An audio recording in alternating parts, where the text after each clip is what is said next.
ચકલીને રહેવાની જગ્યા ક્યાં રહી છે? રહેવા માટેનું એનું રહેઠાણ ક્યાં? પ્રશ્ન એ થાય કે ઉજવણી શા માટે કરવી પડે? ક્યાંક આપણે આપણું કર્તવ્ય ચૂકી ગયા હોય. એટલે કે ઘર આંગણાનું પક્ષી કીધું, બધાને ગમે તેવું.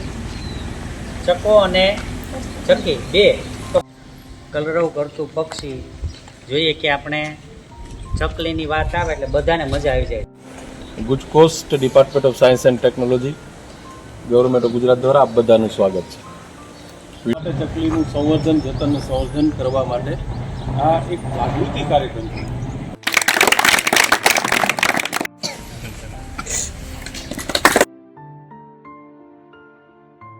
ને તો પગમાં કાંટો વાગ્યો છે. હાલો ચકલી બેન, તમને દવાખાને લઈ જાઉં.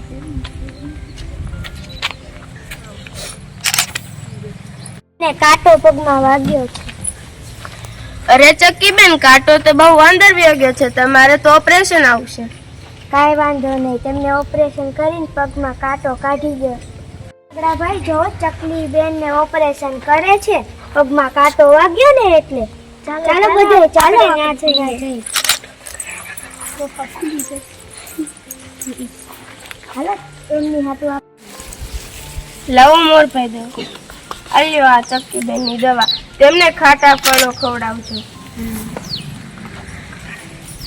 ભાઈ આખા ગામમાં ઢોલ વગાડીને કહી દો બધાને કે આપણે સાંજે વડના ઝાડ નીચે ભેગું થવાનું છે. કે આજે સવારે ચકલી બેન ને પગમાં કાંટો વાગ્યો હતો.